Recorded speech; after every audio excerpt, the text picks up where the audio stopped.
గోంగూర పచ్చడికి కావలసిన పదార్థాలు: గోంగూర, కరివేపాకు, అల్లం వెల్లుల్లి పేస్ట్, ధనియాల పొడి, ఎల్లిపాయలు, ఆయిలు, పచ్చిమిర్చి, ఉల్లిపాయలు, ఒక వంకాయ. ఈ ఉల్లిపాయలు ఏమవుతున్నాయంటే ఈ మధ్య కాస్త బ్లాక్గా పైన వస్తున్నాయి కదా, బ్లాక్ నల్లగా బూజు మాదిరి వస్తున్నాయి.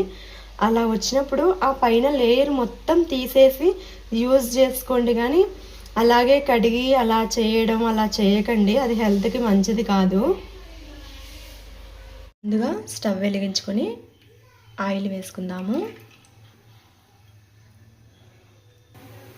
ఆయిల్ హీట్ అయ్యాక ఎల్లిపాయలు వేసుకుందాము. ఎల్లిపాయలు కాస్త కలర్ చేంజ్ అయ్యాక ఉల్లిపాయలు, వంకాయ, అలాగే పచ్చిమిర్చి అన్నీ వేసేసుకుందాము. తర్వాత కరివేపాకు వేసుకుందాము. తర్వాత కొద్దిగా అల్లం వెల్లుల్లి పేస్ట్ వేసుకొని మొత్తం కలిపేద్దాము.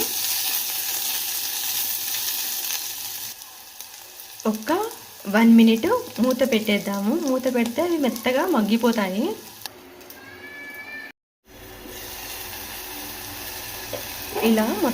ఇలా మెత్తగా అయిపోద్ది.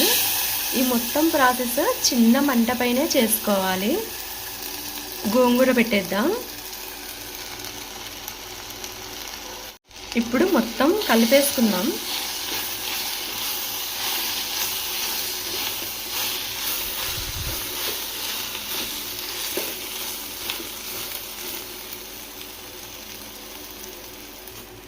ఇలా మొత్తం కలిపేసుకున్నాక కొద్దిగా వాటర్ వేసుకోవాలి.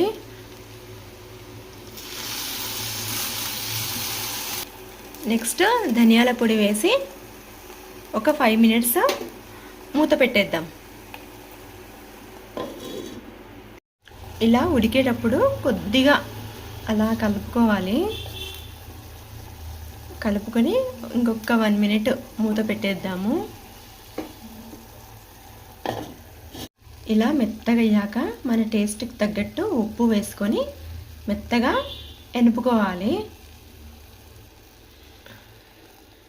నేనైతే ఇంత వేస్తున్నా. దీన్ని మిక్సీకి పట్టొద్దు, మిక్సీకి పడితే టేస్ట్ అంత అనిపించదు. ఇలా పప్పు గుత్తి తీసుకొని మెత్తగా ఎనిపేసుకుందాము. పప్పు గుత్తి తీసుకొని మెత్తగా ఎనిపేసుకోవాలి. తర్వాత అన్నంలో తినాలి, సూపర్ ఉంటుంది. ఒకసారి ట్రై చేయండి. ఇప్పుడు కొద్దిగా రైస్ పెట్టుకొని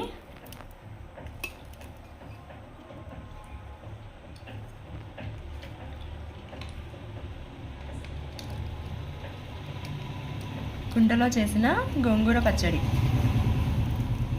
పెట్టేసుకొని మొత్తం కలిపేద్దాము.